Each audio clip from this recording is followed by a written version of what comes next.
The world's a complex place, and getting even more complex by the day, by the hour, by the second. And when I feel overwhelmed by certain things, it's important to tap into that sense of gratitude. And that's kind of where I'm at right now as I film this map of the United States and I look at how busy everything is, how carved up our nation is.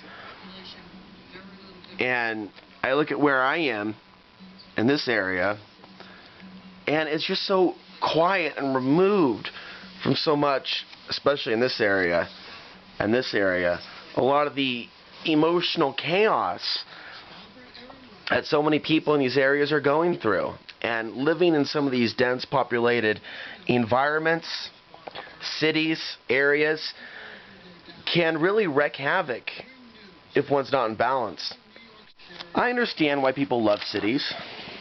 There's things to do in the city. There's people in the city. There's more romantic possibilities in the city. But the cities are not very loving places. I mean, it's very barbaric what we've done to the earth. And those energies are mirrored in relationships, those tense energies. There's a lot of pain that the earth is going through by being under such great suppression. And some people can feel that and tap into it, and quite a few people cannot. I mean, I just look at the map of Baltimore.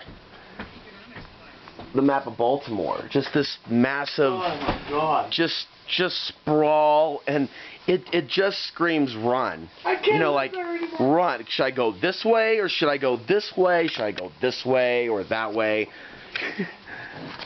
But even in these rural areas, you get up over the land by air, and you can see how incredibly, that's St. Louis there, sprawl. You can see how much of the earth that we have carved up into these, like, plots, like, you know, microscopic plots within plots. And it's like, how the fuck did humans do that? I mean, we plotted up everything. And people think that they have to remain in the city to survive because they don't know how to survive outside the city. It's a foreign concept.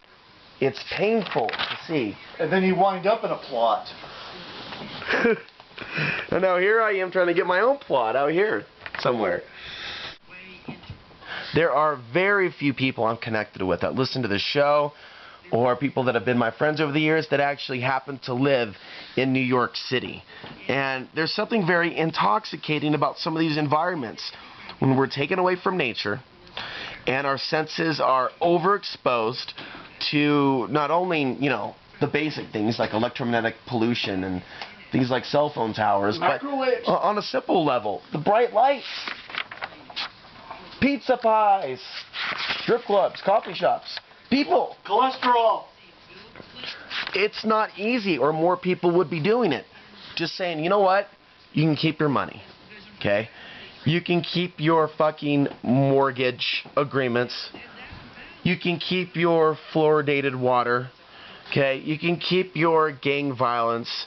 You can keep your inbred sister. So you just keep it. Keep it. That's awful. Now here's Oregon.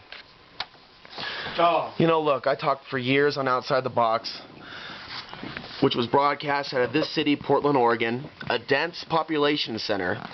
There's over 1 million people, maybe 1.5 million in the whole metro area, although the city has about 500,000. Trying as hard as I did for 5 or 6 years to get people together so maybe we can get our own plot maybe here in the center of the state, which is a lot like the train here in Colorado. And I could never compete with the party. I could never compete with the action.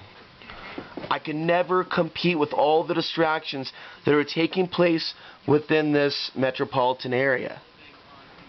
So I said goodbye. This then is not my home. My home's somewhere else. My home is the earth itself.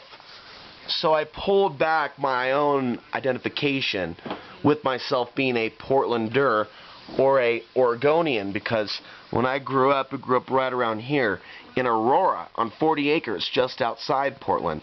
We moved to Portland when I was 13, me and my single mother.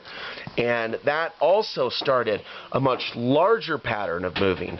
But after I've been to all the places that I've been, again, I've lived in New York, Washington, D.C., Portland, Seattle, briefly when I was really young. The New York living experience was also very brief, but I got a chance to see it. I've lived in Dallas, and all of that really just helped prepare me for what I'm going through out here. And even though I've got no money and I've got no property, and people are still saying, well, how do you live off the grid? How do you do this? How do you do that? It really comes down to being able to live with nothing and no one. No one to care for you, no family to go and visit, things of that nature, being able to be alone. And that is something that is difficult. I don't know if there's a point that I'm going to reach to where I'm just good for the rest of my life and I'm able to just sit and just watch the world go by and not feel any cravings or feelings that most humans feel, to have a sense of intimacy. And while those things can be healthy and there's something wrong with it, the base desire for those things can keep you enslaved to a cage of some form. It may be an urban environment. It may be an unhealthy relationship. There's Philadelphia here. But the more that we're able to cut away, chip away at the things that hold us back, the more freer we are, the lighter we are. The more we challenge ourselves to experience new things and new people, the more, I believe, intelligent we actually become. Not just mental intelligence, but there's Washington, D.C. Look at the box that it is.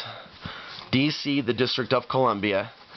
Completely artificial, completely unnatural, carved in on a ley line, connected to Philadelphia, connected to London via the ley lines. The energy of the earth has been harvested for some time, as well as the energy of the human beings that live on the earth. You're looking at energy harvesting centers. And when you're dealing with traumatized people, when you're dealing with people that have been broken to a certain degree, when you're dealing with people that have had their mind replaced with what could be called an alien mind or a archonic mind, you have people that will subconsciously, as well as consciously, take out their aggressions, take out their frustrations, take out their rages on other people. You can find it out here off the grid too, but much more of it seems to happen in places like this. It doesn't mean that there aren't good things in the city. I'm highlighting the basic reality that people have become psychologically prisoners to these urban environments. If you become afraid of nature, if you tell yourself you have no time for this, no time for that, yet you deny the fact you're a slave, then you still have some deep-seated issues that you need to address on your own. If you have no time to do anything, if you have a job that's so demanding of you to where you can't even go and see aspects of nature in your own state, you have become a slave in some way or some form. Now, you may rationalize that your slavery is necessary to life because you have to pay bills and you have to do this and you have to do that. But that's all in your mind. That's what you have to say about it. Because you would rather have that so-called relationship with your employer or whatnot for those Federal Reserve notes, so your life is somewhat comfortable, as opposed to, say, living here in Idaho in this area in the mountains, you know, and fending for yourself and being self-sufficient. I understand. But let's be honest. But there's no Walmart in the mountains.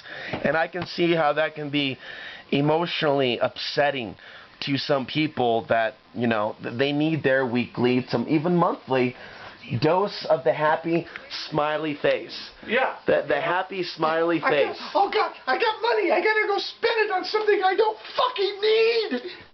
So we're physical beings with basic nutritional needs, but we're more than human beings. We may be in the physical form at the moment, living like this, so geometrically out of balance, so out of whack, so completely unnatural, and people will argue to the death that extremism and fanaticism is about leaving the grid and living on your own, living with no one and living with nothing, making those sacrifices, because spiritually we're becoming stronger. The wealth that we are working to accumulate lies in the spiritual realm. And what's that saying that the Bible has about a rich man trying to get to heaven? No. Through the needle. It's easier for a camel to go through the eye of a needle than it is for a rich man.